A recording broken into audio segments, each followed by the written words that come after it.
Collectorate Karimnagar में मुनक़दा जायज़ा इजलास में काफ़ी गड़बड़ हुई। इजलास में BRS के रुकन असेंबली हुजूराबाद पहाड़ी कौशिक रेड्डी ने किसानों के मसाइल पर रोशनी डाली। इजलास में रियासती वज़रा उत्तम कुमार रेड्डी, पूनम प्रभाकर, श्रीधर बाबू भी मौजूद थीं। इजलास में मुख्तलिफ सरकारी स्कीमात पर तबादला ख्याल किया गया। इस दौरान रुकन असेंबली जगतियाल संजय कुमार ने BRS पर तनकीद की। वाज़ेह है कि संजय कुमार BRS पार्टी के टिकट पर हल्क़ा असेंबली जगतियाल से कामयाबी हासिल की और बादशाह कांग्रेस पार्टी में शमूलियत इख्तियार कर ली। BRS के टिकट पर कामयाबी और BRS पर तनकीद करने पर कौशिक रेड्डी ने संजय कुमार पर बरहमी का इजहार किया और उनसे इस्तफसार किया कि वो किस जमात के नुमाइंदे की हैसियत से इजहार ख्याल कर रहे हैं।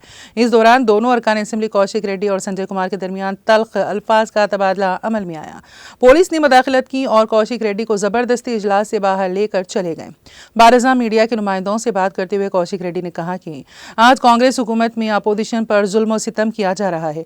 उन्होंने कहा कि संजय कुमार ने BRS के B फॉर्म पर कामयाबी हासिल की और आज बेशर्मी के साथ BRS पर तनकीद कर रहे हैं। उन्होंने कहा कि वो संजय कुमार से इस्तफसार करते रहेंगे।